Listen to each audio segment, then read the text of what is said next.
Aujourd'hui dans le Bitcoin, le crash FTX était malheureusement pas assez. Maintenant, il faut que le hacker de FTX vende ses Ethereum. Il en a pour 200 000 de Ethereum.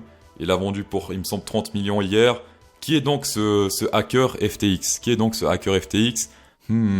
Très bonne question. Comme on peut le voir ici, plus ou moins 30 millions de ventes hier sur Ethereum par le hacker FTX. Cher hacker FTX, s'il te plaît. Il est où le hacker FTX? Ah voilà. Cher hacker, est-ce que tu peux, s'il te plaît, hold le reste parce que là, t'as 30 millions. 30 millions, c'est cool, on peut survivre quelques semaines, voire quelques jours. Tu vas chez Super U le matin, très joli caddie, 150 €. Tu fais le plein, 100 plans 95. Bon, c'est la crise, 2 € le litre, mais 100 €, 150 si t'as une grosse caisse. Avec 30 millions, tu peux survivre quelques jours, j'ai fait le calcul. On va commencer en semaine libre. Malheureusement, le prix a été accepté sous cette résistance. Maintenant, on a clôturé pour la deuxième fois sous ce niveau, pas de fake-out à la baisse, et donc ça risque d'être très compliqué pour revenir au-dessus. Déjà la semaine passée c'était compliqué, mais maintenant ça va être encore beaucoup plus compliqué. Et la suite logique ici c'est quoi? Ce n'est plus ici la ligne rouge, mais la ligne verte, c'est-à-dire le prochain support ici historique autour des 13 200 $. Oui, en effet, ça paraît incroyable, mais le prix a été accepté sous cette résistance des 18 900.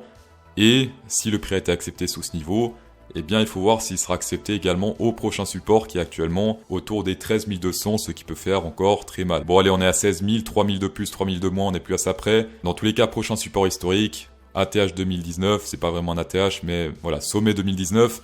Et c'est autour des 13 200 malheureusement. Si on compare ça avec l'histoire du Bitcoin, l'historique, en 2018, ici, lors de la capitulation finale, ça a pris 5 semaines pour bien se péter la gueule. 1, 2, 3, 4, 5 avant de trouver un bottom. Donc, pourquoi pas, d'accord? Mais une fois qu'on a trouvé ce bottom, on a mis 2 mois carrément à rien faire, à s'ennuyer, à dormir sur le marché. Regardez ça. 4 mois, pas 2. Mon cerveau s'est endormi en voyant ça, donc 4 mois. Donc si on trouve un bottom autour des 13 000, ça risque d'être très chiant et très ennuyant. On va dormir sur le marché pendant pas mal de temps ici. Si ce scénario ici se reproduit comme en 2018. Et une fois plus, malheureusement, sur le RSI, c'est un rejet. Une fois, 2 fois, 3 fois. On est très bas ici sur le RSI, sur le niveau plus ou moins 30. Historiquement, le plus bas, c'était 25. Donc, on peut encore descendre plus. On peut voir également qu'on forme une divergence, puisque là, ça descend, là, ça monte. Sauf que tendance baissière. Tout ce qui est divergence bear, c'est privilégié, puisque là, divergence bear, hop, là, ça descend, là, ça monte. On prend tout ce qui est bear, puisque la tendance est baissière. EMA, ici, voilà. Les EMA, on se fait rejeter par les MA 20 et on prend tout ce qui est bear. Est-ce qu'ici c'est un bon trade à prendre? Alors pour ceux qui pensent que Bitcoin road to zero, oui. Pour ceux qui tradent les supports résistance, le prochain support ça se passe ici. Et on est sur un très mauvais trade puisque beaucoup plus de risques que de récompenses ici. Avant de passer à la suite, bravo aux gagnants du giveaway du jour. Le prochain tirage ça sera mercredi tapé dedans. Ici on a des lignes de Fibonacci parce qu'en effet on peut tirer des lignes Fibonacci horizontaux, mais également diagonaux, il faut le savoir. Et si on prend ces Fibonacci, on relie ici le top, donc ces deux tops là et ce bottom là, on se fait rejeter 2 fois sur ce niveau, légèrement plus haut ici, là également on se fait rejeter une fois plus, là également on se fait office de un peu support, résistance bizarre, oula je m'attirais, voilà support, résistance bizarre. Ouais, pas très convaincu ici, ça pète quand même pas mal. Ici également on est quasiment sur la moitié, mais bon la clôture pourquoi pas. Ici c'est très propre. Là moyen, là également sur le 0,5, assez propre ici. C'est une fois sur deux j'ai l'impression, donc pourquoi pas, mais il y a mieux selon moi. Pour l'instant le truc le plus propre sur le Bitcoin selon moi c'est ça. Là on a 2-3 résultats, mais si on retourne dans le passé, là également gros rejet à la baisse, et également sur la TH. Grosse résistance, et après hop on se pète la gueule, là également résistance. Là ça fait très longtemps que je vous parle de cette résistance là, et ça fait très longtemps qu'on n'arrive pas à la péter quand on se fait rejeter. On a même une fameuse divergence bear qui a été confirmée, puisque là c'est tout droit sur la RSI, alors que là ça descend. Confirmé parce qu'on a ravalé une bougie bleue, même plusieurs ici. Target très logique, ça se passe autour des 15 568 dans quelques jours. Pour ceux qui tradent les M, on va essayer de prendre, on va faire comme ça. Hop, on prend une ligne droite. Il est pas où ce M, on va essayer quand même. Hop, on prend le top ici. On met sur le breakout à la baisse. C'est légèrement plus bas, autour des 15 500. Mais perso, je prendrai ici le bottom, donc ici autour des 15 600, voilà. Sur le RSI également, grosse résistance ici qu'on n'arrive pas à péter, tout comme sur l'action price. Et là, une fois de plus, c'est un rejet logique à la baisse, tendance baissière, divergence bear, résistance. C'est très compliqué de péter. Ici, on a le SOPR, le Spend Output Profit Ratio. C'est pour savoir si les tokens sont vendus en gain ou en perte. Quand c'est dans le positif, ils sont vendus en gain. Quand c'est dans le négatif, ils sont vendus en perte. Et pour l'instant, regardez ça. On est extrêmement dans le négatif avec ce pic à la baisse. Donc Sam a fait du bien dans le marché puisque il a aidé à faire en sorte que la sélection naturelle opère. Est-ce que c'est une bonne sélection naturelle vu qu'elle a été créée de manière un peu artificielle? Le temps nous le dira, mais en tout cas, historiquement, quand on est aussi bas, bah c'est plutôt bon pour la suite, puisque là, beaucoup de sélections, ensuite on monte. Là également beaucoup de sélections, alors ça continue à descendre après, mais on a quand même fait un joli pump par la suite. Ici également pas mal de pump dans les jours qui ont suivi, là c'est sur du très long terme, donc les petits trucs là ça paraît que dalle, mais c'est plusieurs dizaines de pourcentages.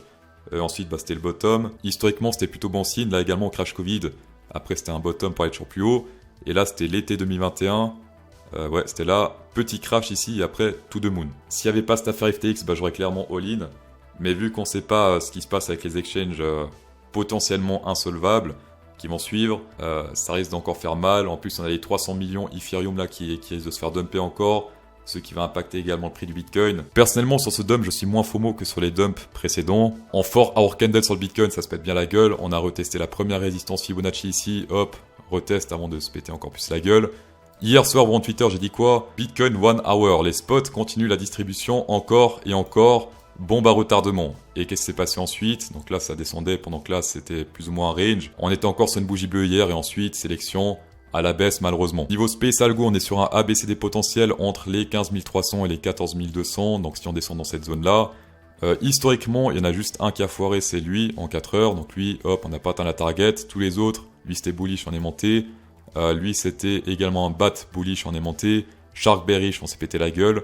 Donc il y en a juste 1 sur 4 ici qui semble avoir foiré. Si on descend dans cette zone, on prend le top, on pourrait avoir un rebond technique jusqu'à environ 0,3 et 2, c'est-à-dire 17 186. Ce qui peut faire, si on va dans cette zone en bas, hop, de là à là, ça fait un petit 14%, why not? Pourquoi pas? Il y a une question qui m'a été très souvent posée. Ah tiens, regardez, si je mets un like, le hasard une fois plus.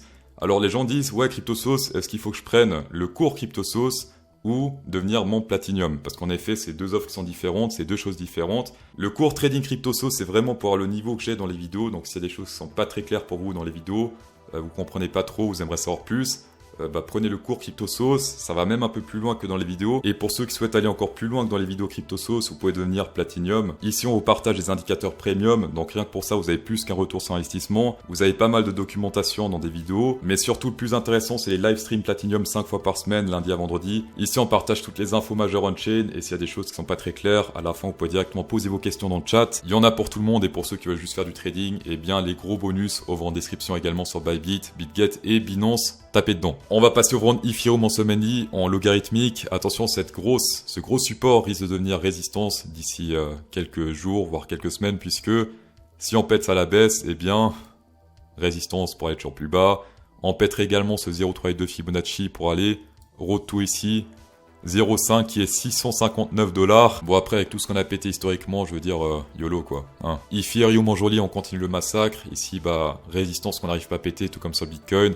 Rejet à la baisse, prochain support, ça se passe ici autour des 1019. Sur le Ethereum, on n'a pas de divergence bear, ça descend ici, ça descend également là.